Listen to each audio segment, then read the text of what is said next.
समन्ता चक्रवालेषु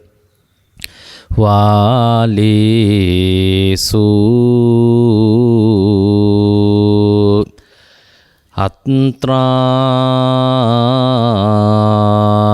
गच्छन्तु देवता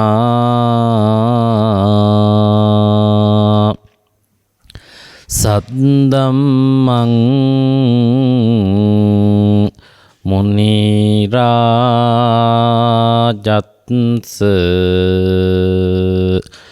सुनन्तु संग मोक्खदं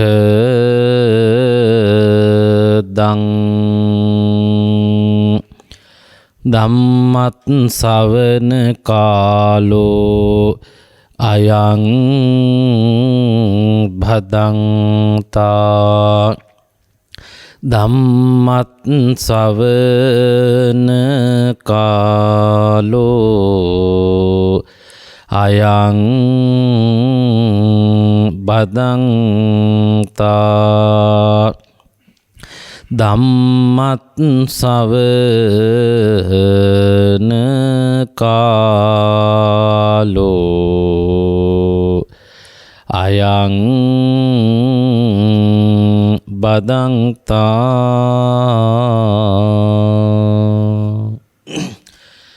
නමෝ තස්ස භගවතෝ අරහතෝ සම්මා සම්බුද්දස්ස නමෝ තස්ස භගවතෝ අරහතෝ සම්මා සම්බුද්දස්ස නමෝ තස්ස භගවතෝ අරහතෝ සම්මා සම්බුද්දස්ස තීනි මානි භික්ඛවේ සංකතස්ස සංකත ලක්ඛනානි කතමානි තීනි උප්පාදෝ පඤ්ඤායති වයෝ පඤ්ඤායති තිතස්ස අඤ්ඤතත්තං පඤ්ඤායති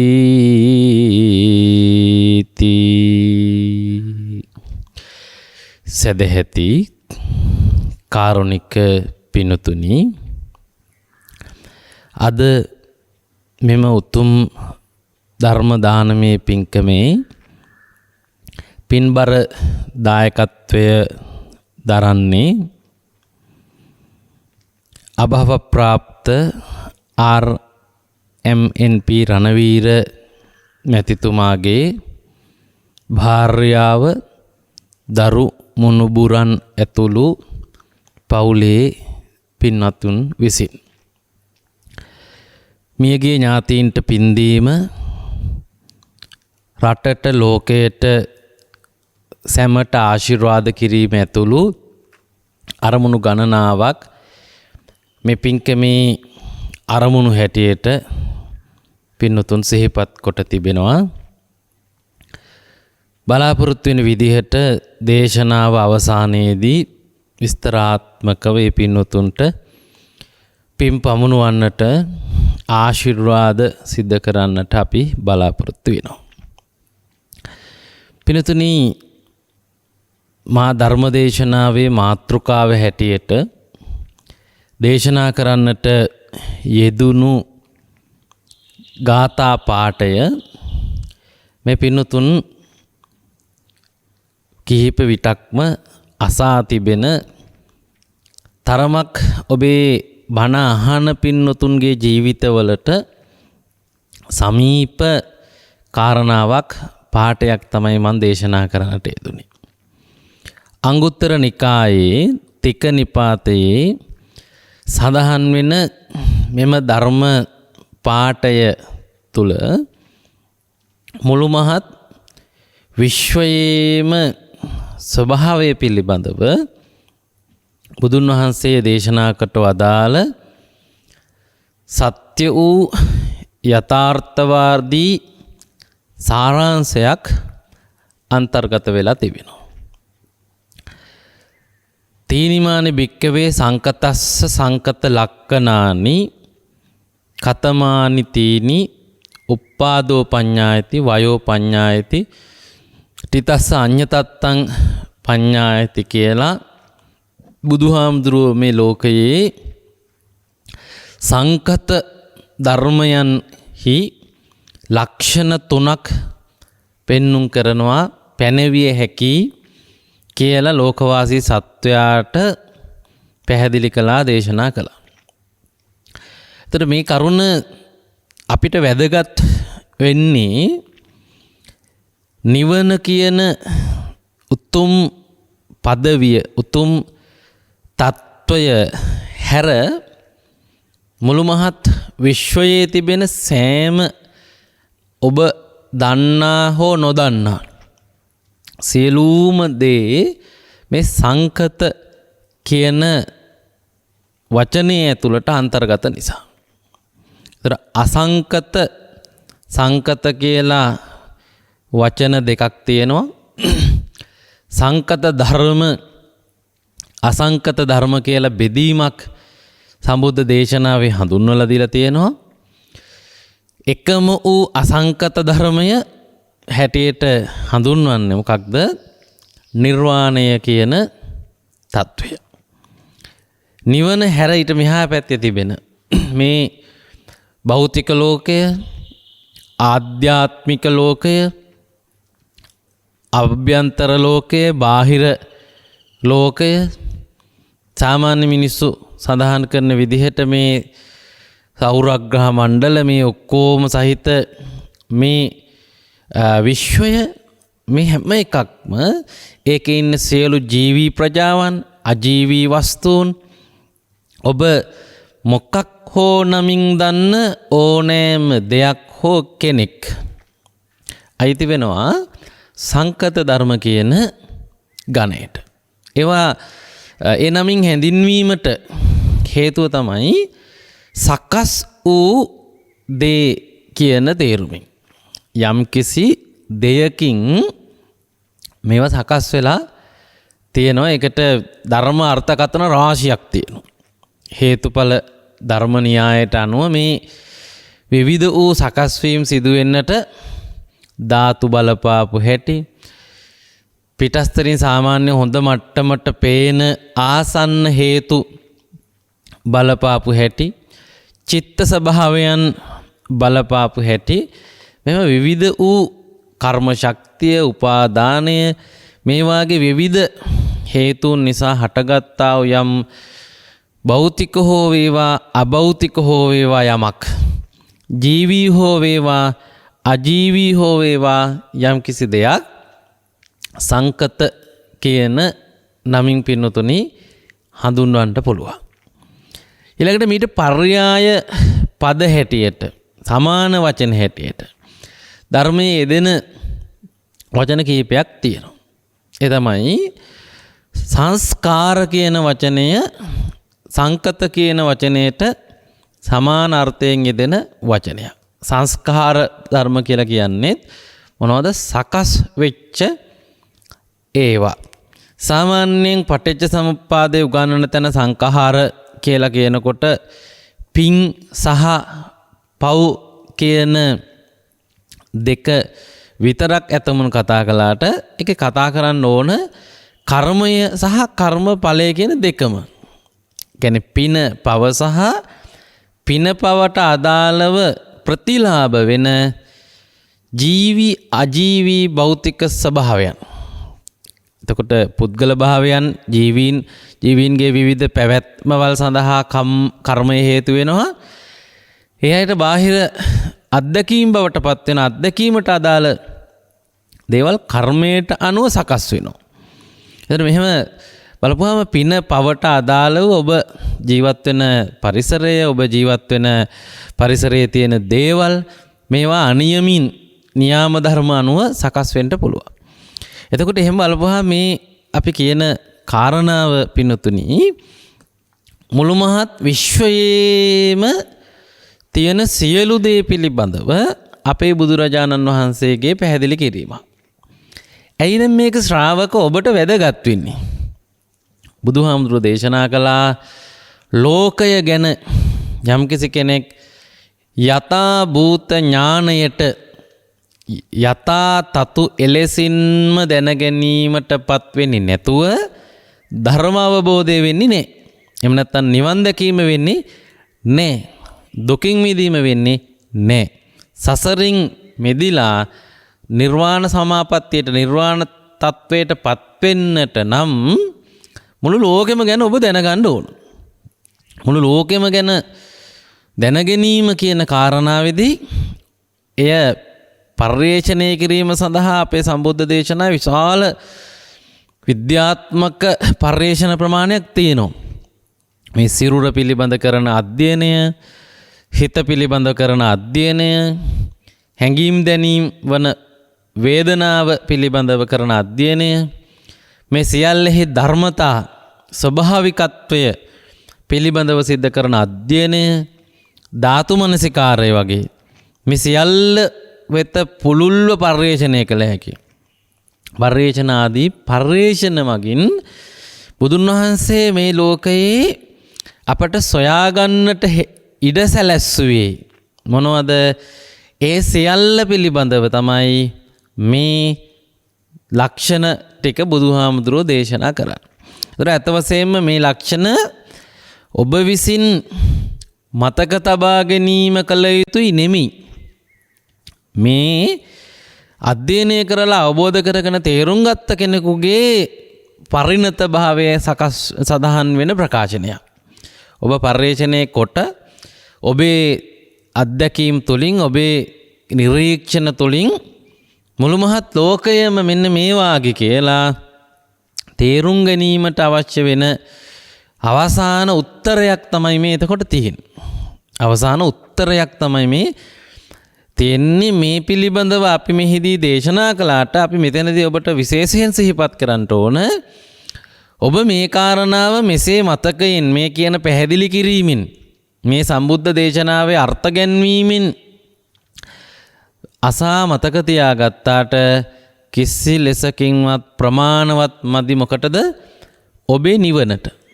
ඔබේ නිවනට ඒක ප්‍රමාණවත් මදි. විය යුත්තේ මොකක්ද? මේ කියන යථාර්ථය පර්යේෂණ මගින් ඔබ විසින් දකින්න ඕන. ඔබට මේ කියන සියල්ලගේම ඔබ දකින, ඔබ දන්න, ඔබට තේරෙන, ඔබට දැනෙන, හැඟෙන සියල්ලගේම මේ ලක්ෂණ තුන තියෙනවා කියලා තහවුරු කරගන්න ඕන. ඉතින් ඒ සඳහා ඔබට සිද්ධ වෙනවා වෙනමම උපදේශකයන්ගේ සහාය ප්‍රාර්ථනා කරන්න. ඒ සඳහා ඔබට අවශ්‍ය වෙනවා ඒ උපදේශකයන්ගෙන් මේ අදාළ පුහුණු වීම සිදු කරන උපදේශයන් ලබා ගන්න. ඒ සඳහා අවශ්‍ය වෙනවා ඔබ විසින් මේ කරුණ මනවින් වටහාගෙන පුහුණු කරමින් ඔබ පුහුණු කරනවා හරිද වැරදිද කියන තහවුරු කර ගැනීම කරමින් ඉදිරියට යන්න. දැන් මම මේ කිව්වේ සෝතාපන්න ඵලයටපත් වෙන්න අවශ්‍යයි කියන අංග ප්‍රධාන අංග වලින් කීපයක්. ඒ උපදේශකයා තමයි කවුද? කල්යාණ මිත්‍රයා, එහෙම නැත්නම් සත්පුරුෂයා කියන කෙනා. ඒ මං කියන උපදේශනය තමයි සද්ධර්ම ශ්‍රවණය. සද්ධර්ම ශ්‍රවණය. ඒක තේරුම් ගැනීමේ ඔබගේ ශක්තිය, හැකියාව, බුද්ධිය, ඔබේ විචක්ෂණශීලීත්වය තමයි මොකක්ද? යෝනිසෝ මනසිකාරය. මේක සමහර තැන්වල ෂණ සම්පත්තිය කියලා සඳහන් වෙනවා. නේද? ඊළඟට මේක කර කර වැරදි අඩුපාඩු හදාගනිමින් ඔබ යන මාවත නිවැරදිද කියලා තහවුරු කරගනිමින් මේ කරන කටයුත්තට තමයි කියන්නේ ධම්මානු ධම්ම පටිපන්නතාවය. එතකොට මෙන්න මේ කියන මාර්ගාංග 4 ඔස්සේ ඔබ තහවුරු කරගත යුත්තක් තමයි මේ බුදුහාමුදුරුවෝ පැහැදිලි කරන්නේ. ඒ තමයි සියලු සංස්කාර ධර්මයන් තුළ මෙන්න මේ ලක්ෂණ ටික තියෙනවා. නේද? එතකොට මේක උත්තරේ.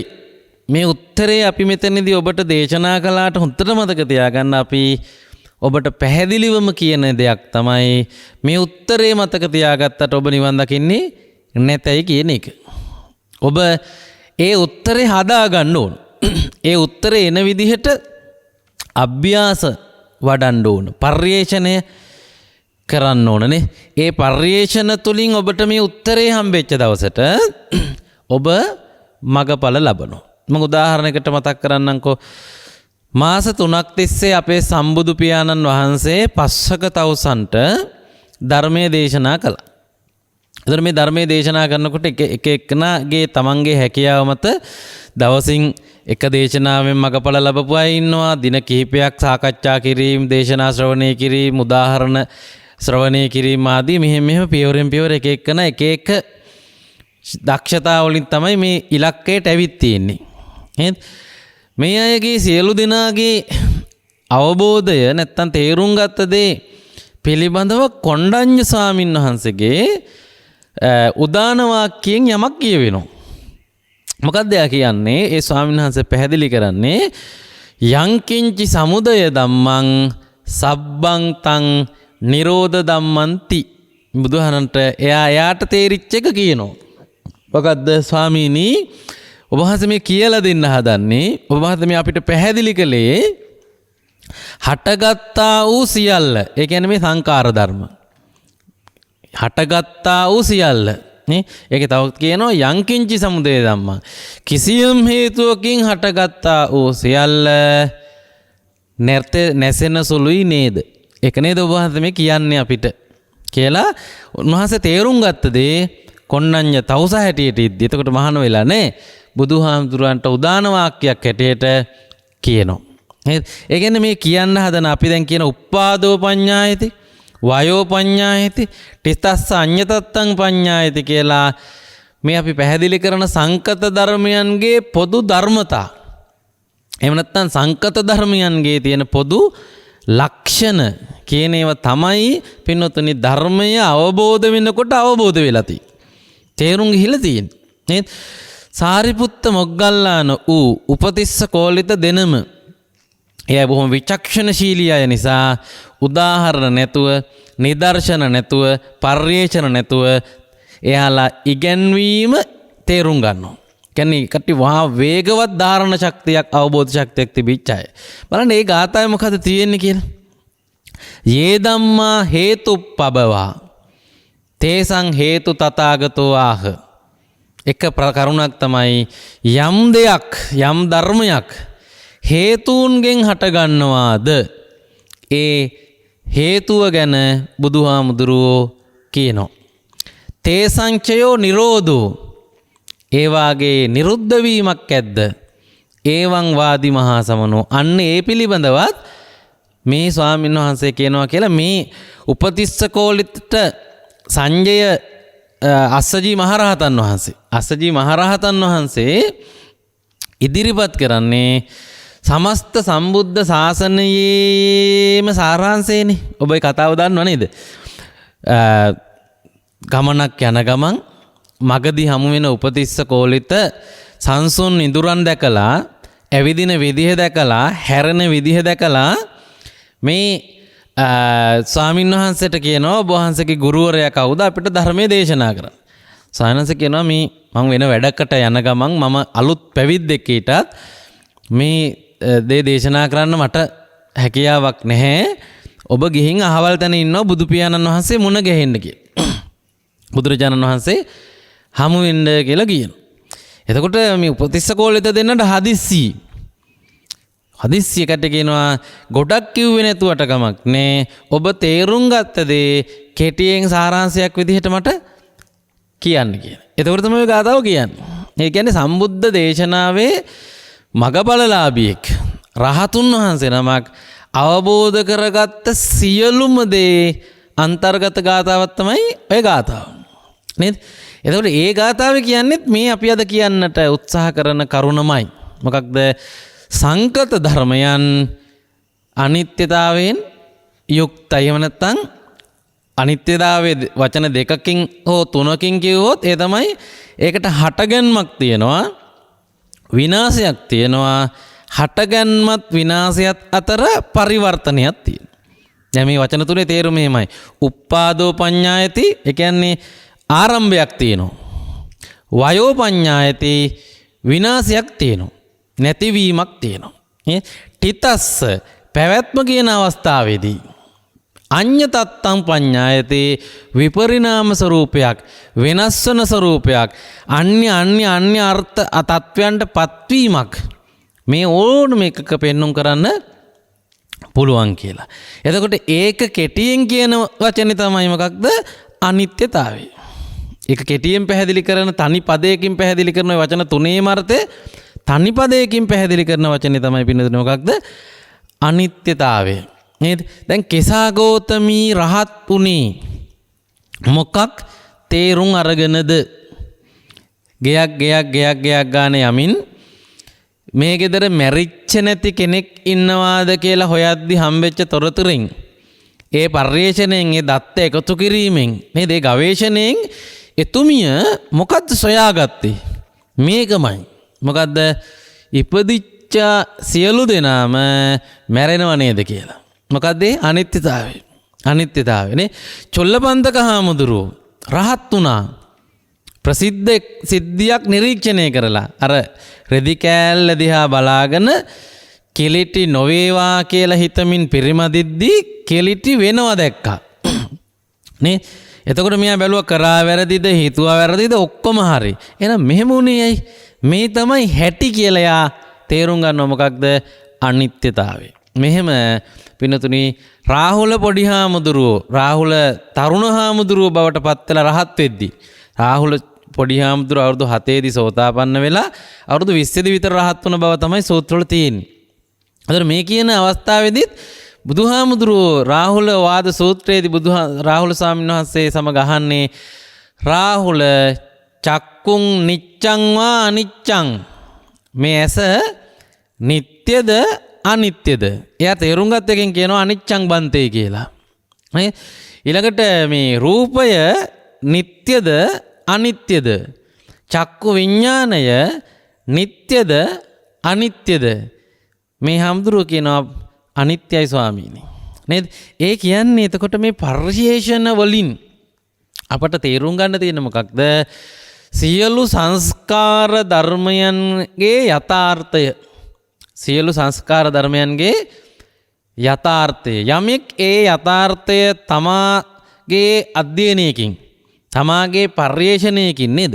තමාගේ ගවේෂණයකින් තමා එකතු කරන ලද දත්ත ගොනුවකින් තහවුරු කරගත්තොත් ඔප්පු කරගත්තොත් පිළිගන්න පුළුවන් මට්ටමට තමන්ට ඒ පිළිබඳ අවබෝධයක් ආවොත් අන්නේ අවස්ථාවේදී අපි කියනවා යා මගපලලාභී. එහෙම නැත්නම් නිවන් දැක්ක කෙනෙක්. නිවන් අවබෝධ කරගත්ත කෙනෙක් කියලා. නේද?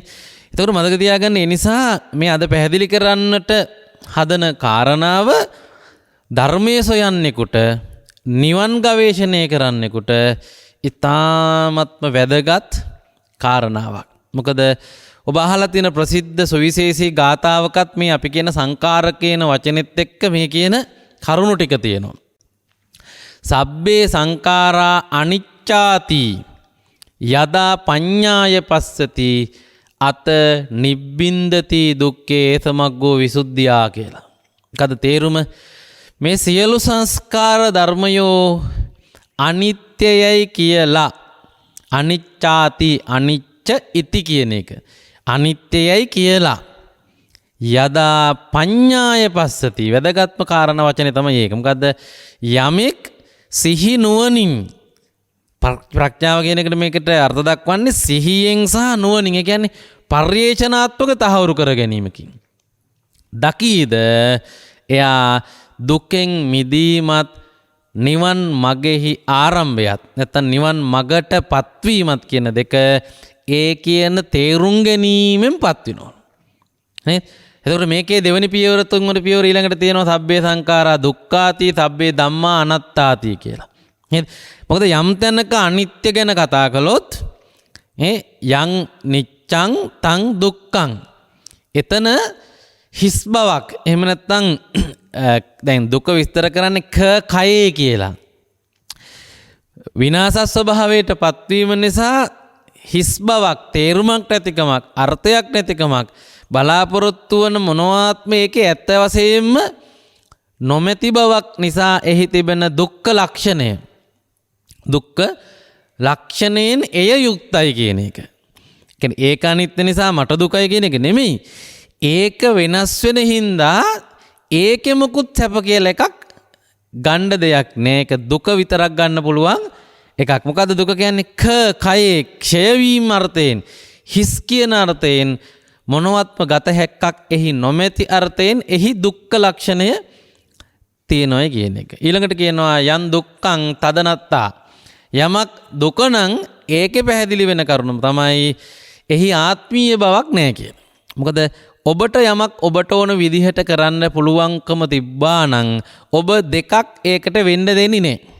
එකක් තමයි වෙනස් වෙන්න දෙන්නේ නැහැ. ඔබට ඕන විදිහටම තියාගන්න ඔබ උත්සාහ කරනවා. දෙවෙනි එක තමයි ඒකෙන් දුකක් උපදින්න දෙන්නේ නැහැ. ඒක ඔබ පාවිච්චි කරන්නේ සැප පිණිස. දැන් ඔබ පාවිච්චි කරන යම් කිසි වස්තුවක ඔය දෙකම ඔබට කරන්න බෑ කියන්නේ. මොකද්ද? වෙනත් වෙන එක නවත්තන්නත් බෑ.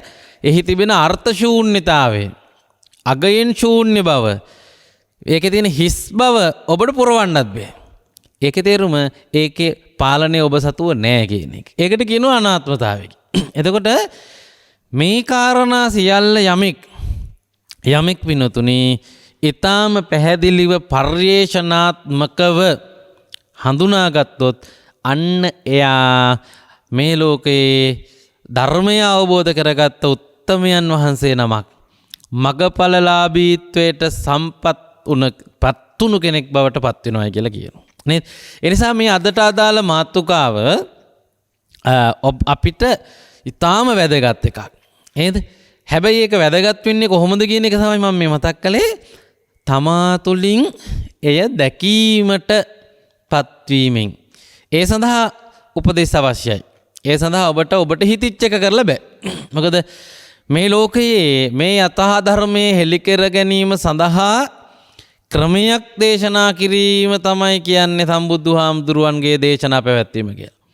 බුදුරජාණන් වහන්සේගේ දේශනාව කියන්නේ මේ යථාර්ථය පැහැදිලි කර ගැනීමේ ක්‍රමවලට, අභ්‍යාසවලට, ගවේෂණවලට, චින්තන රටාවන් වලට නේද? කියන ඔබට හිතන්න, පතන්න, කල්පනා කරන්න බුදුහාර ක්‍රම කිව්වා. ඒ චින්තන ක්‍රම ඔස්සේ ඔබට මේ කියන යථාර්ථය තේරුම් ගන්න ලැබෙන බව කියලා. නේද? එතකොට ඒ නිසා සම්බුද්ධ දේශනාව කියන්නේ මොකක්ද? අහලා තියෙන්නෙත් එහෙම නේද? අට්ඨක්කරා තීනිපදා සම්බුද්ධා පකාසිතා. බුදුවරුන් මේ ලෝකෙට හෙළිදරව් කරන්නේ කරුණු තුනයි. අනිත්‍ය, දුක්ඛ, අනාත්ම. ඒ තුන මොකේද තියෙන්නේ? සංකාර ධර්මවල. ඒ කියන්නේ සියල්ලගේම නිවන නොවන සියල්ල තුල පවතින පොදු ධර්මතා. මේකට කියන්නේ ත්‍රිලක්ෂණය කියලානේ. නේද? පොදු ධර්මතාවය තමයි මේ බුදුහාමුදුරුවෝ හෙළි කරේ. එතකොට ඒ ඔබ දැනගන්න ඕනේ ඔබ තුලින්. නේද? දැන් ඔබ මලකෙවල් වලදී වැඩියෙන්ම අහලා තියෙන තේරුම දන්නේ නැති ගාතාවක් තියෙනවනේ නේද? මොකද්ද? අනිච්චාවත සංඛාරා උප්පාද වය ධම්මිනෝ uppajjitva niruddhanti තේසං වූප සමෝසකෝ. නේද? මේක අහපුවාම හාමුදුරුවෝ දේශනත් කරනවා ඔයාලා භාවනත් කරා කියලා. අපි ඉතින් ගාතාවක් අහගෙන තමයි ඒ වුණාට ඉඳලා තියෙන්නේ. නේ? මේකේ සංකල්පයේ තමයි සම්බුද්ධ දේශනාවේ විදර්ශන භාවනාවේ අවසාන ඵලය. අවසාන දැනුම මොකද්ද? සංස්කාර ධර්මයන්ට ඒකාන්තයෙන්ම තියෙන ලක්ෂණ. උප්පාද වය ධම්මිනෝ. ඒ සියලුම මොකක් වෙනවද? හටගැන්මත් විනාශයත් කියන දෙකෙන් යුක්තයි. නේද? දුකෙන් ඉන්නේ කවුද? ඒක දන්නේ නැති කට්ටිය. දුකෙන් ඉන්නේ කවුද? ඒක දන්නේ නැති කට්ටිය. යම්කිසි කෙනෙක් uppajjitva niruddhanti කියලා ඉපදෙනවා මැරෙනවා කියලා. uppajjitva niruddhanti ඉපදිලා මැරිලා කියලා. මේකේ ව්‍යාකරණානුකූල අර්ථ ගත්තොත් එහෙම uppajjitva කියන්නේත් පූර්ව ක්‍රියාවක්, niruddhitva කියන්නේත් පූර්ව ක්‍රියාවක්. ඉපදිලා මැරිලා මේ තියෙන්නේ. මැරුණාම එහෙම හිතන්න ඕනේ, කැඩුනහමත් එහෙම හිතන්න ඕනේ. හටගෙන විනාශ වෙලා මේ තියෙන්නේ. ඒවා එසේ තේරුම් ගැනීමෙන් තේරුම් ගන්න පුළුවන්කම තේසං වූප සමෝසුකෝ. ඒ තේරුම් ගැනීමෙන්ලු සුඛය කියන එක ඔබට ලබන්න පුළුවන්. ඒ කියන්නේ එක තේරුම් නොගත්තොත් හම්බෙන්නේ මොකද්ද? දුක. තේරුම් ගත්තොත් හම්බෙන්නේ මොකද්ද? සැප. ඒ නිසා පින්නතුනි මේ කියන දේ ඔබ ඔබගේ ජීවිතය තුළින් දකින්නේ කොහොමද කියන එක මා ටිකක් මේ දේශනාවේ ඔබට පැහැදිලි කර දෙන්න බලාපොරොත්තු වෙනවා. මේ සංකත ධර්ම කියන එකට අයිති මොනවාද කියන එක මම හිතනවා මේ වෙනකොට මේ මුල මම පැහැදිලි කරපු කරුණු තුලිමුත් ඔබට පැහැදිලි. නිවන කියන එක හැර අනිත් ඔක්කොමදී අයිති වෙනවා මොකේද? සංකත ධර්ම කියන දෙයට. සංකත ධර්ම. එතකොට දැන් ඔයාලා මේ වෙනකොට දන්නෙත් නෑනේ නිවන. ඔයාලා මොකොත් දන්නේ නෑනේ නිවන ගැන නේද? වචනේ දැනගත්තට ඒ ගැන අත්දැකීමක් බොහෝ විට නැතුව ඇති. බොහෝ විට නේ. ඒ කියන්නේ එහෙනම් මේ ඔබ දන්න ඔක්කොම ගැන. ඔබ නිවන හැර අනිත් දන්න මොනවා හරි තියෙනවා නම් ඒ ලෝකේ තියෙන ඔක්කොම දේ ඔබ දන්නේ නැති වුණාට ඔබ දන්න ඔක්කොම ආයිති වෙනව මොකේද? සංකාර ගණයට. නේද? ඔබ ලෝකේ තියෙන ඔක්කොම දන්නේ නැති වෙන්න පුළුවන්. හැබැයි ඔබ දන්න ඔක්කොම දේවල් තියෙනවනේ. ඒ ඔක්කොම දේවල් අයිති මේ කියන සංකාර ධර්ම කියන ගොඩට. ඔබ මොනවද දන්නේ? ඒ ඔක්කොම අයිති සංකාර ධර්ම කියන එකට. ඒ කියන්නේ ඔබ, ඔබේ ඇඟ, ඔබේ හිත, ඔබේ ජීවිතේ, ඔබේ අත්දැකීම්, ඔබේ නේදෑයු, ඔබේ උපකරණ, ඔබේ ඇඳුම් පැළඳුම්, ඔබේ නිවාසය නේද? ඔබ දන්න ඔය බඩමුට්ටු, ඔබ ඔය පැළඳගෙන ඉන්න ආභරණ නේද? ඔබ දන්නා මේ සමාජයේ තියෙන සේවාවන්, ඔබ දන්නා මේ සමාජයේ තියෙන ස්වභාවදහම මේ ඔක්කොම අයිති මොකේද? කිසියම් දෙයකින් හටගත් ඵලයක් වන ධර්මතාවලට. අපි ඒවට කියනවා සංකත ධර්ම. කිසියම් දෙයක් තියෙනවා ඒ දේ හටගත් හේතුව හැටියට නේද? කියන්නේ හේතුන්ගෙන් හටගත් සියල්ල හඳුන්වන පොදු නම නැත්නම් පොදු වචනේ තමයි මොකක්ද? සංකත ධර්ම කියලා කියන්නේ. එතකොට මේ එහෙමනම් ඔබ වටේට තියෙන සෑම දෙයකම තියෙන යථාර්ථය, ඇත්ත తত্ত্বය කියන එක. බුදුහාමුදුරුවෝ දේශනා කරනවා මෙම අංගුත්තර නිකායේ තික නිපාත අන්තර්ගත සූත්‍රයේදී ඒ සඳහා නැත්නම් ඒවායේ තිබෙනවා ලක්ෂණ තුනක්. ලක්ෂණ තුනක්. තීනිමානි භික්කවේ සංකතස්ස සංකත ලක්ෂණානි. මොනවද මේ ලක්ෂණ තුන? උප්පාදෝ පඤ්ඤායති. නිර්මාණය වෙච්ච දිනයක් තියෙනවා. හටගැන්මක් පෙන්눔 කරන්නට පුළුවන්. පටන් ගත්ත දවසක් වෙලාවක් අපි වෙලාව දවස දන්නේ නැතත් එහි පටන් ගැනීමක් තියෙනවා. පටන් ගැනීමක් තියෙනවා. ඊළඟට ඒකේ වයෝ පඤ්ඤායති. විනාශ වෙලා යන, නැති වෙලා යන, මැරිලා යන, පිච්චිලා කුඩු වෙලා නැති වෙලා එහෙම ඉවර වෙන දවසක් තියෙනවා. වයෝ පඤ්ඤායති කියලා කිව්වේ මෙහි වැයවීමක් ශේෂ නැතුව ඉවර වීමක් තියෙනවා. නේද? ඊළඟට තිතස්ස මේ දෙක අතර පවතින මොහොතේදී මොකක් තියනවලුද? අඤ්ඤ තත්තම් පඤ්ඤායති. වෙනස් වීම. මොකද්ද? උපතේ සිට මරණය දක්වා සිදුවන විපරිණාමය.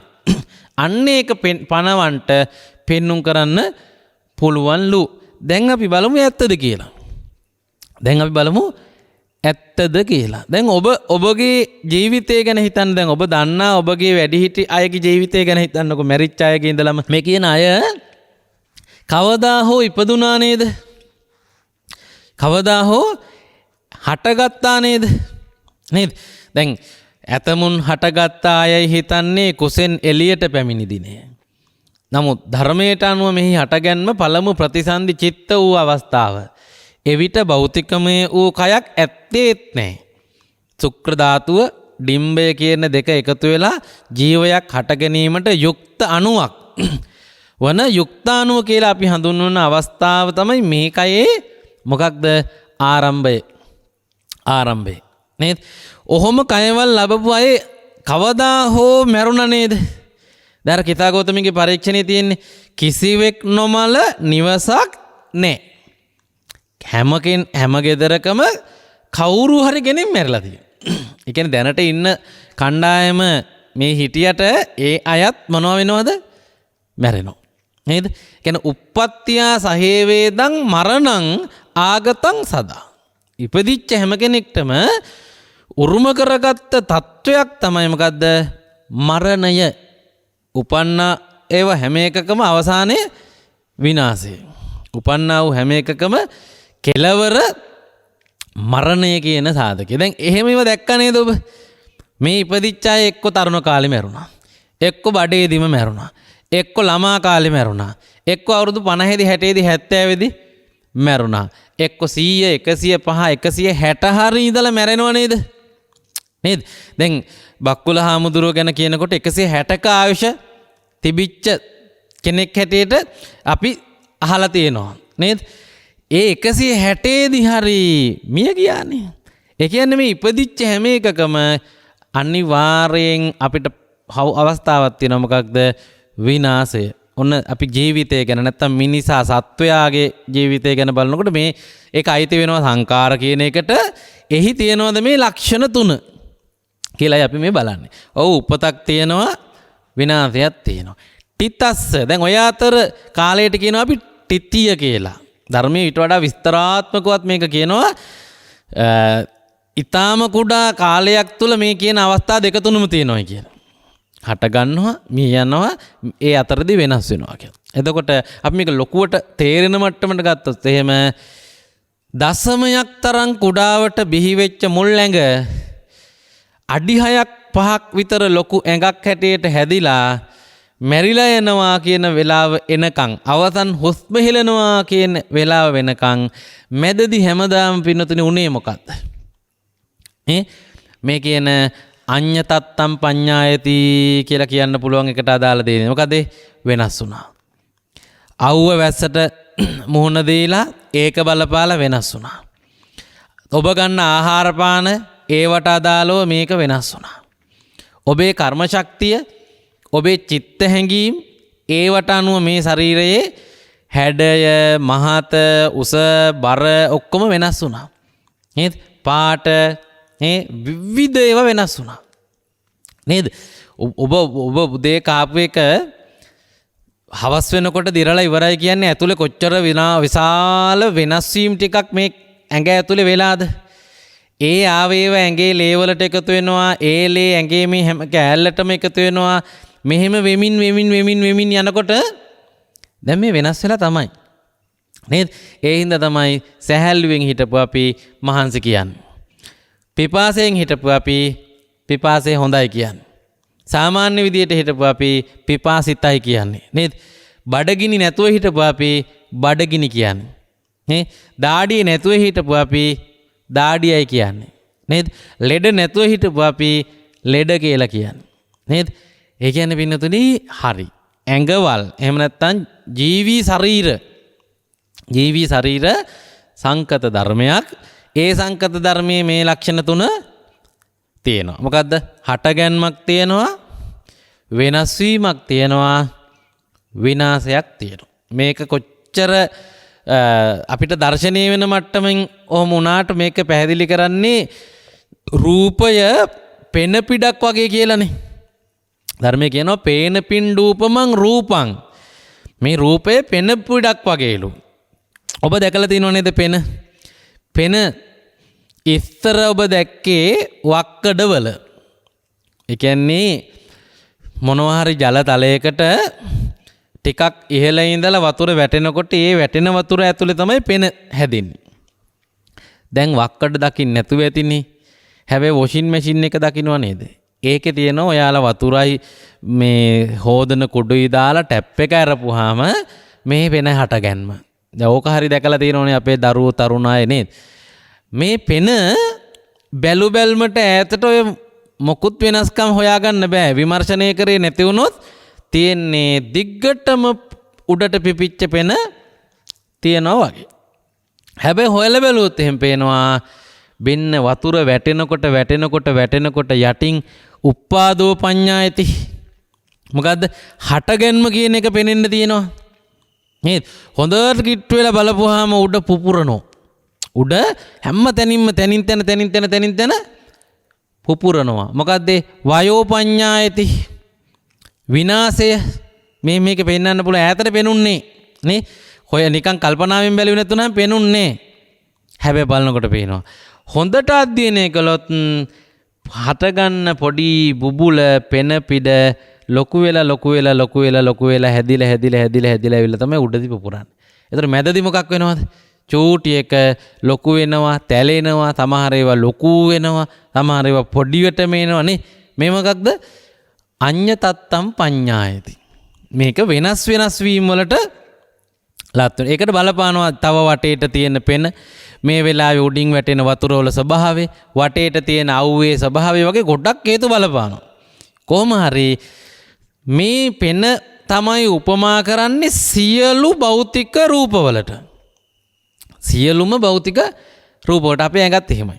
එතකොට මේ ඇඟේ ආහාර වලින් හැම වෙලේම යම් ප්‍රමාණයක් වේගෙන් හට ගන්නවා. උඩම තට්ටු කීපයක් වේගෙන් මැරෙනවා. චිත්තක්ෂණ 17ක් නෙමේවට ආයුෂ තියෙනවා කියන්නේ. එතකොට ඊටාම කෙටි කලක් තුලේ උපන් හැම එකම විනාශ වෙනවා. ඒ ඉතුරු 15 ඇතුලේ උපන් ක්ෂණයයි අවසන් ක්ෂණයයි කියන එක අර ඉතුරු 15 ඇතුලේ මොකද්ද වෙන්නේ? තිතස්ස අඤ්ඤ තත්තම් පඤ්ඤායති. ඒ හින්දා තමයි ඔබට මොහොතෙන් මොහොත කයේ විවිධ වෙනස්කම් නිරීක්ෂණය වෙන්නේ කල්පනාවෙන් බැලුවොත්. මේක තමයි ඇත්ත නිසා. නේද? හරි. ඊළඟට අපි ගමු නිකන් මේ ටිකක් සාමාන්‍ය භාණ්ඩයක්. අපි හිතමු ලී වලින් හදපු ගහක් වගේ එකක්. පන තියෙන ගහක්. මේ ගහ පොළොවට දාන්නේ ඇටයක්. නේද? දවසක කපන්නේ ලොකු ගහක්. එක්ක ඇදගෙන හුළඟට වැටෙන්නේ ලොකු ගහක්. නේද? මැදදී අර ඇටේ ලොකු ගහක් වෙන්න ඕන විදිහට එක දවසෙන් දවස පැයෙන් පැය තප්පරෙන් තප්පරේ අපි කියනවා වැඩිච්ච එක කියලා. නේද? ඒ වැඩුණා කියන එක ධර්මයේදී කියනවා වෙනස් වෙච්ච අවස්ථාව කියලා. ඒකට සාමාන්‍ය සමාජයේ විවිධ වචන හදලා තියෙනවා නේද? ලොකු වෙනවා, වැඩෙනවා, මහත් වෙනවා, උස යනවා නේද? ඊළඟට දිරනවා, මේ අව පැහැගැන්වෙනවා. මේ ඔක්කොම වචන වල තියෙන්නේ අනිත්‍යතාවය. එතකොට මේ වචන නොතිබ්බානම් සමහරට ඔබ හැම එකම වෙනස් වීම කියන තනි පදෙන් දකි. තේරුම් ගයි. හැබැයි සමාජය අපිට ධර්මය අවබෝධ කර ගැනීම වෙනුවෙන් සංවිධානය වෙච්ච තත්ත්වයක් නෙමෙයිනේ තියෙන්නේ. සමාජයේ sannivedana අවශ්‍යතාවයට වචන හැදුවා. ඒක ඇතුලේ කොච්චර අවබෝධ හානියක් වෙනවද කියන එක සමාජයේ ওই වචන හදපු අයට බලපෑවේ නෑ. කට්ටියට අදාළ වුණේ නෑ. ඒක කට්ටිය වචන හැදුවා. හැම සිද්ධියකටම වචන දෙත් වෙනවා. නේ? ඔබට අපි ධර්මයේ දකිද්ද කියන්නේ මේ සම්මුතිමය වචන අතහැරලා සිද්ධිය අධ්‍යයනය කරන්න. මොකද්ද වෙමින් පවතින්නේ? මොකද්ද සිද්ධ වෙලා තියෙන්නේ කියලා මේ සිදුවෙමින් පවතින දේ ඔබ අධ්‍යයනය කළොත් වෙනදනේ පේනවා ලෝකේ තියෙන ගස්වැල් සියලුම ගස්වැල් දහස් ගාණක් තියෙනවා නේ, කෝටි ප්‍රකෝටි ගාණක් තියෙනවා නේද? මේ ඔක්කොම අයිතිමකයටද සංකත වස්තු හැටියට ඒවාට හටගන්න හේතු තියෙනවා, පවතින්න හේතු තියෙනවා, මියන්න හේතු තියෙනවා. හේතුන්ගෙන් හටගෙන පවතින මැරණේවට කියනවා අපි සංකත ධර්ම කියලා. ඉතින් ඒ සියලු සංස්කාර ධර්මයෝ වලට අයිති එක කොටසක් ගස්වැල්. ඒ ඔක්කොම පින්නතුනි මේ ලක්ෂණ තුන තියෙනවා. මොකද්ද? උපන් මොහොතක් තියෙනවා, මරණ මොහොතක් නැත්නම් විනාශ මොහොතක් තියෙනවා. ඒ අතරතුර කාලයේදී අනිත්‍යතාවයට නැත්නම් විපරිණාම ස්වභාවයට පත්වෙච්ච බව තියෙනවා. දැන් සියලුම ජීවීන් හරි සියලුම ගස්වැලුත් හරි. නේ? දැන් හිතලා බලන්නකො මේ ටික ලොකු එකක් ගම යකඩ වගේ එකක්. ඒ වගේ මේ පොළොවේ යකඩ අංශුනි හැදෙන්නේ. අපි යපස් කියලා කියන්නේ. ඒවා යම් හේතුන් නිසා හටගත්ත ධාතු නැත්නම් අංශු. දැන් ඕම එකතු වෙලා අපි යකඩයක් හදනවා. වාණය කියන නමින් කියන එකක් හදනවා. ඒව දිරලා කවදා හරි දිරලා පාවිච්චි කරන්න බැරි වෙන තරම් හයිය නැති වෙන තරම් ඒව දිරනවද නැද්ද? දිරනවා. අපි දැකලා තියෙන්නේ නැව් දිරනවා. යකඩ පාලම් දිරලා කඩා වැටෙනවා. නේද? යකඩින් හදපු වහල කඩා වැටෙනවා. මලකඩ කනවා කියලා මොකද මේ වෙලා තියෙන්නේ? ඕක පාවිච්චියට ගන්න බැරුව පස්ම වෙන දවසක් තියෙනවා. කල් යනවද නැද්ද කියන එක සාපේක්ෂයි. නේද? හැබැයි දවසක් තියෙනවා මොකක් වෙනවද? ඒ යකඩයට යකඩය කියලා කියන්න බැරි තරමට නැති වෙලා යන.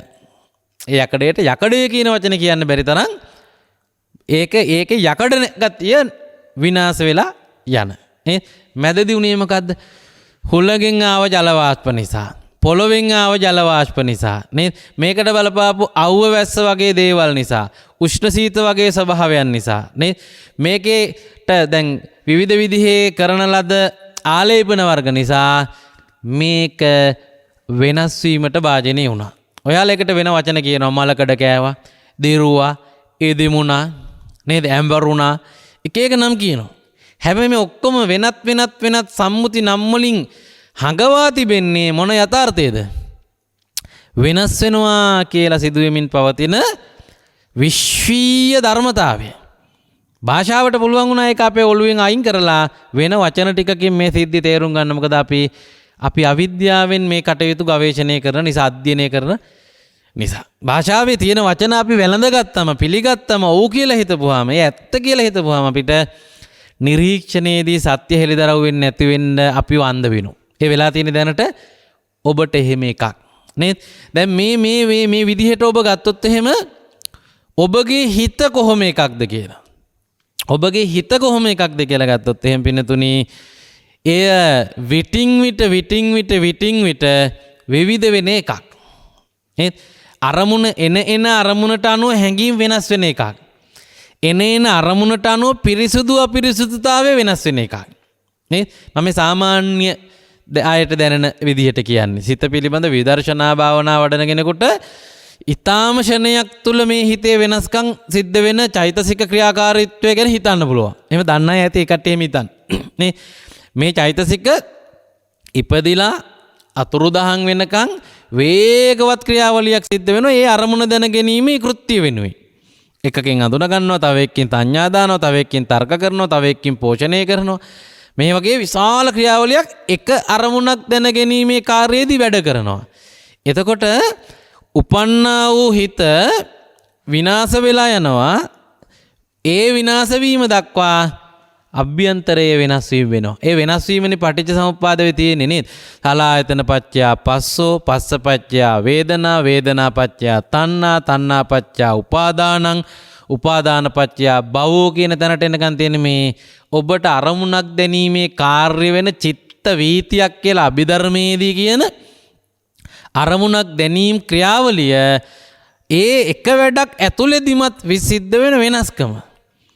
ආයතනයේ අරමුණාවම අරමුණ බාර ගන්නවා. ඒක එක්ක ගනුදෙනු කරනකොට ඕන ටිකක් වෙලා යනකොට ඒක තණ්හාව වෙනවා. තව ටිකක් වෙලා යනකොට ඒක උපාදානය වෙනවා. තව ටිකක් යනකොට ඒක උපාදානය වෙලා භවයට එකතු වෙනවා. නේද? ඔන්න ඒ හින්දා තමයි කියන්නේ පින් පව් වලට මොකක් කියලාද? සංකාර ධර්ම කියලා. ඒතර කර්ම වලට කියන නමක් පින් පව් වලට කියන නමක් හැටියට එනවා මොකද්ද? මේ කියන තබ්බේ සංකාරා වල සංකාරා කියන එක. සංකාරා කියන එක එනවා. ඒ සංකාර නිර්වචනයත් අයිතිද නැද්ද මේ උප්පාදෝ පඤ්ඤායති, වයෝ පඤ්ඤායති, තිතත් අඤ්ඤතත්තම් පඤ්ඤායති කියන එකට? ඒකත් අයිති.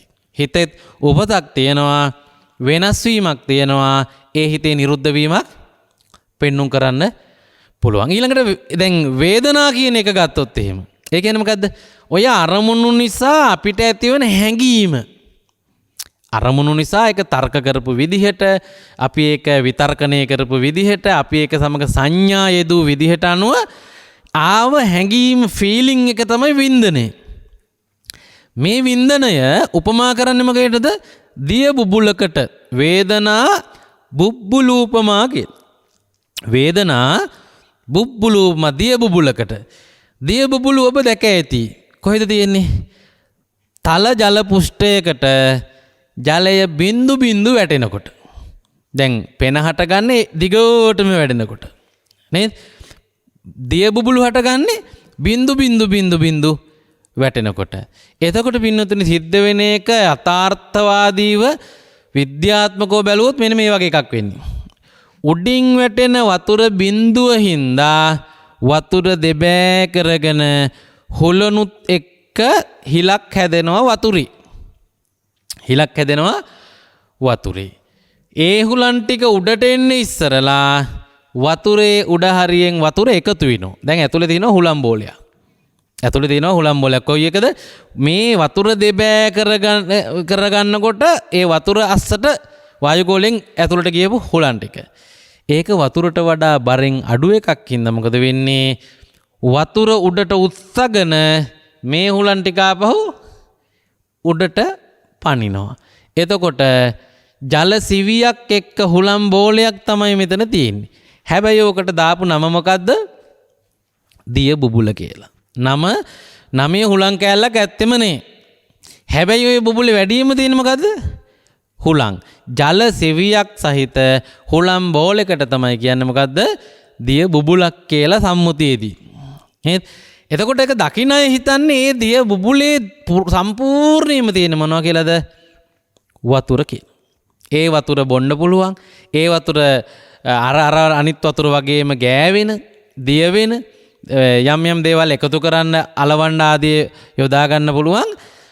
දිය වතුරේ යමක් තියනවාද ඒ ගුණ තියෙන එකක් තමයි දිය බුබුලේ තියෙන්නේ කියලා රැවටිලා තියෙන්නේ.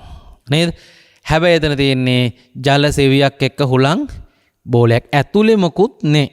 දැන් මේක තමයි උපමා කරන්නේ ඔබේ වින්දනයේට. නේද?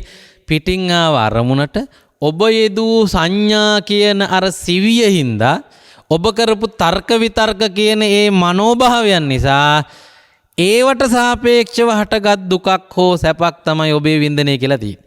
ඇත්තම දුකක් හෝ සැපක් ඔතන නෑ තියෙන්නේ මවාගත්ත සංකල්පීය කරගත්ත හැඟීම් විදිහට තර්ක විතර්ක වලින් ගොඩනගපු මායාවක් තියෙන්නේ. නේද? ඒක මෙහෙම මොහොතෙන් ඔබ හිතාගත් ඔක්කොම විනාශ කරමින් බොඳ කරමින් නැති වෙලා යනවා. අර දිය බුබුල ආවා පිපුරුවා ගියා වගේ. නේද? ඒ නිසා ඔබට දැනෙලා ඇති ජීවිතේ සතුට කියලා පැය ගණන් සැලසුම් කරලා නේද? දහස් ගණන් වේදම් කරලා ඊටාම සූක්ෂමව සංවිධානය කරගෙන මා සැපක් විඳින්න හිතුවට පොඩි වෙලාවකින් සැපක් නෙමෙයි වෙලා ඉවරයි. ඊළඟට දුක කියලා හිතාන මාස ගණන් විඳින්න හිටියට ටිකක් අවබෝධ කරගත්තම එතන විඳින්න දුකක් තිබිලා නැහැ. සිද්ධිය සාමාන්‍යයි. මම මෝඩයා වගේ ගොඩාක් තර්ක විතර්ක කරලා තමයි දුක් වෙලා තියෙන්නේ. ඔබට එහෙම දැනෙනව නේද? ජීවිතේ ටික ටික පරිණත වෙනකොට අවබෝධය ලැබෙනකොට එයා තරහ වෙලා ගියට මම මෙච්චර ඇඬුවේයි කියලා ලැජ්ජ හිතෙනවා. නේද?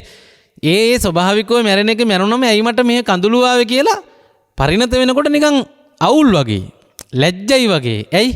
එතන දෙයක් තිබිලා නැහැ එහෙම අඬන්න. ඒ අඬන්න ඕන දේ ගොඩනැගුවේ මනසෙන් හිතෙන් මවාගත් එකකින් නේද?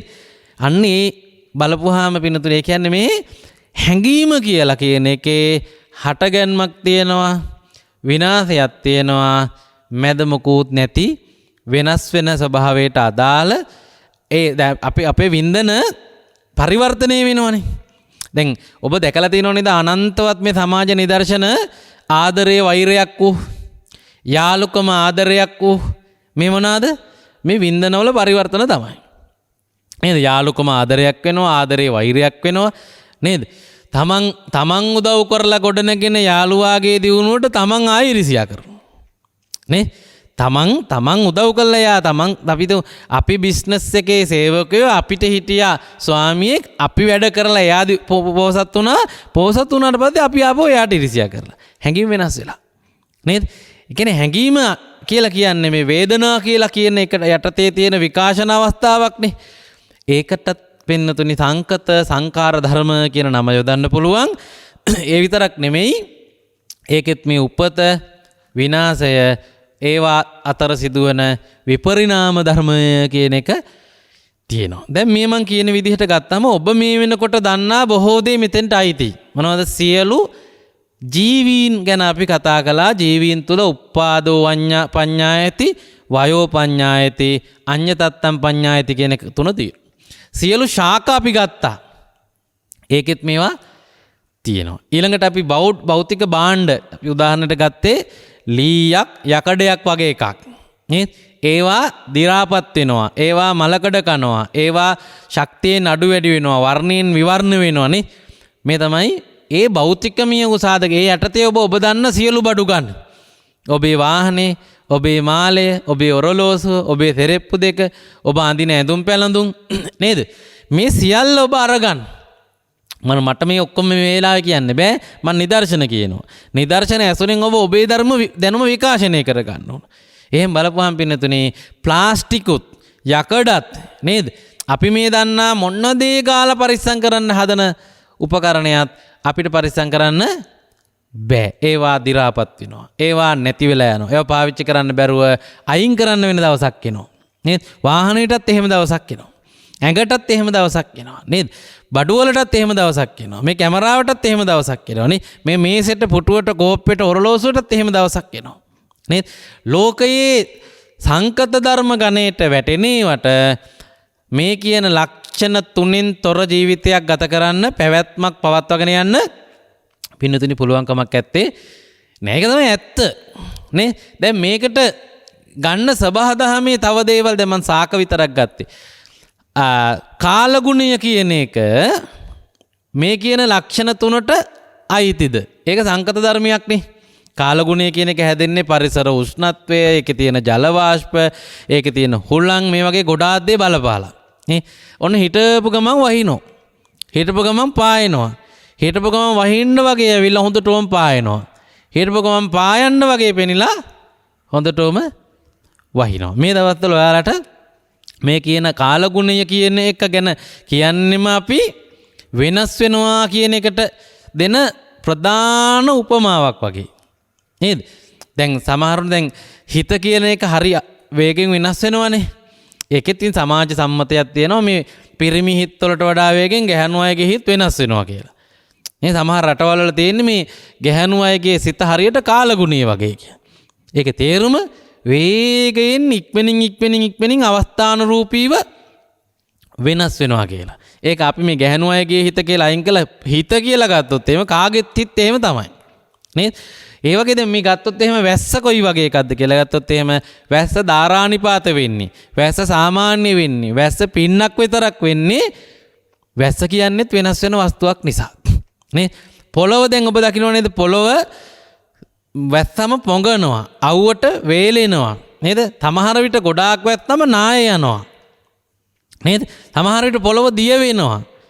එතකොට දැන් මේ පොළොවෙත් සබහාදහමේ එකක් විදිහට ගත්තාම මේක උප්පාදෝ පඤ්ඤායති, වයෝ පඤ්ඤායති, අඤ්ඤතත්තම් පඤ්ඤායති කියන ලක්ෂණ අපිට පේන්න තියෙනවා. ඔය වගේ ජලය ගන්නකො. ජලය වේලාවකට පිරිසුදුයි, වැස්සහම අපිරිසුදුයි. එතකොට පාට වෙනස්, එතකොට ගුණ වෙනස්, එතකොට ඒකේ තියෙන අන්තර්ගතය වෙනස් නේද? වායුගෝලය ගන්නකො. දැන් අපි වැඩිපුර කාබන් එකතු කරනවා නම් වායුගෝලයට විවිධ කර්මාන්ත තාලා වලින්, වාහන වලින් ආදිය, එතකොට පරිසරය දූෂිතයි. දැන් සමහර රටවලට ගිහුවම තියෙන මීටර 200ක් ඈතට අහස පේන්නේ නෑ. අහස ඒ තරම් දූවිලි, ඒ තරම් අපිරිසුදුයි, ඒ තරම් වායුගෝලය එතකොට නේ. ඒත් සමහර දවස්වලට පිරිසුදුයි, සමහර වෙලාවට පිරිසුදුයි. ඒ නිසා පිනුතුනි මේක ඔබගේ පර්යේෂණයට භාජනය කරන්න. නේද? ඔබ ළඟ තියෙන ඔය පෑන පොත මේ ඔක්කොම දිහා ඔබ දැන් බලන්න පටන් ගන්න. සිහි කල්පනාවේ නිරීක්ෂණය කරන්න. නේද? ඔබත් එක්ක තියෙන සමාජ මේ විවිධ සම්බන්ධතා ඔබ එක බලන්න පටන් ගන්න.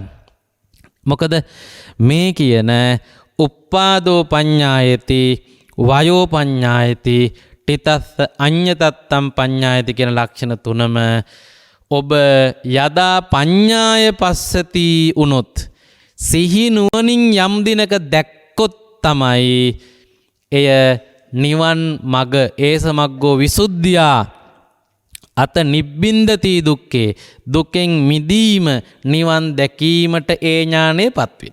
නේද? ඒ නිසා අපි මේ සියලුම සංස්කාර ධර්මවල අවසන් උත්තරේ තමයි මේ කියලා තියෙන්නේ. මේක කියන අහන ඔබට අපි කියන්නේ මොකක්ද? මේ උත්තරේ සොයා ගැනීමට තියෙන ගාන හදන්න. පර්යේෂණය කරන්න, ගවේෂණය කිරීම කරන්න, ඒකට නිසි උපදෙස් ලබන හොඳ කල්න මිතුරන් සොයාගන්න. ඒකට ඔබ ඔවුන්ගෙන් උත්තර නැතිව ගවේෂණය ඉගෙන ගන්න. ඒ කියන්නේ කමටහන් ඉගෙන ගන්න. ඒකලා ඔබ එහි යෙදිලා මේ කියන උත්තරේ අධ්‍යයනය කරගන්න පින්නතුනේ, අන්න එවිට ඔබට මේ බලාපොරොත්තු වන නිර්වාණයට ජීවිතේ යන්න පුළුවන්. ඉතින් ඒ සඳහාම මේ උතුම් සද්ධර්ම දේශනාවය කුසලය හේතු වාසනා වෙත්වා කියන ප්‍රාර්ථනාව සිද්ධ කරමින් මේ දේශනාව නිමවට පත් කරනවා. දේශනාවේ පින්බර දායකත්වය දරන්නේ අභව ප්‍රාප්ත RMNG රණවීර මැතිතුමාගේ භාර්යාව දරුවන් මොනුබුරු මිනිබිරියන් ඇතුළු එම පවුලේ පින්නතුන් විසින් විශේෂ වශයෙන් බලාපොරොත්තු වෙනවා. බණ්ඩාරවෙල සුරම්‍යගම අංක 31 නිවසේ පදිංචිව සිට පරලෝ සැපත් RMNP රණවීර මැතිතුමාට ඒ වගේම තවත් පවුලේ නමින් මියගියපු යම්තාක් ඥාතීන් වෙතොත් ඒ සියලු ඥාතීන්ට අබේසිංහ රණවීර පියාට මල්ලිකා රණවීර මෑණියන්ට අනිකුත් පරම්පරානුගත සියලු ඥාති හිත මිත්‍රාදී පින් අවශ්‍ය සියලු ඥාතීන්ට මේ පින් ලැබේවා. මේ පින් අනුමෝදන් වේවා. භවගාමී ජීවිතය තුළ ඇතු සැනසීමටපත් වේවා. අවසානයේදී උතුම් අමා මහ නිවනින් සැනසෙන්නට මේ පින් හේතු වාසනාම වෙත්වා කියලා ප්‍රාර්ථනායි. ඒ වගේම දේශකයන් වහන්සේ ඇතුළු මේ උතුම් සද්ධර්මය ශ්‍රවණය කරන ගිහි පැවිදි සෑම දිනෙකුටම උතුම් වූ ධර්ම අවබෝධයේ පිණිසම මේ ධර්මය උපනිශ්‍රේ වේවා. ශ්‍රී සද්ධර්මය අවබෝධ කර ගැනීමට අවශ්‍ය සියලු ශක්තියින් පහළ වෙන්නට මේ පින හේතු වාසනා වෙත්වා. එතුලින් හැම දිනාට උතුම් චතුරාර්ය සත්‍ය ධර්මය අවබෝධය ලැබේවා කියන ප්‍රාර්ථනාවත් පින්නතුන් සිද්ධ කරනවා. ඒ වගේම දායකත්වයේ දරූ සැමටත් ධර්ම ශ්‍රවණය කර ලක්වැසි ලෝකවාසී සියලු දිනාටමත් යම් උතුම් ධර්මය අවබෝධ කර ගැනීමේ වෑයමින් කටයුතු කරන යමෙක් වේදේ හැම දිනාටමත් මේ ධර්මය උතුම් නිවන් පිණිසම හේතු වාසනා වෙත්වා කියලා ප්‍රාර්ථනා කරමු. සියලු දෙවියෝ මේ පින් අනුමෝදන් කර ගනිත්වා. මේ පින් අනුමෝදන් කරගෙන දෙවියෝ සුවපත් භාවයටපත් වේවා. බුදු ශාසනය ලෝකයේ ඔබ අප සෑම දිනාම ආරක්ෂා කරත්වා අවසන දෙවියෝත් උතුම් වූ අමා මහ නිවනින් සැනසෙත්වා කියලා ප්‍රාර්ථනා කරන්න. ආකාසට්ටා ච බුම්මට්ටා දේවා නාග මහිද්దికා පුඤ්ඤන්තං අනුමෝදිත්වා චිරන් රක්칸තු ශාසනං චිරන් රක්칸තු දේශනං චිරන් රක්칸තු මං පරන්ති. දේශක්ඛයෝ නිබ්බානං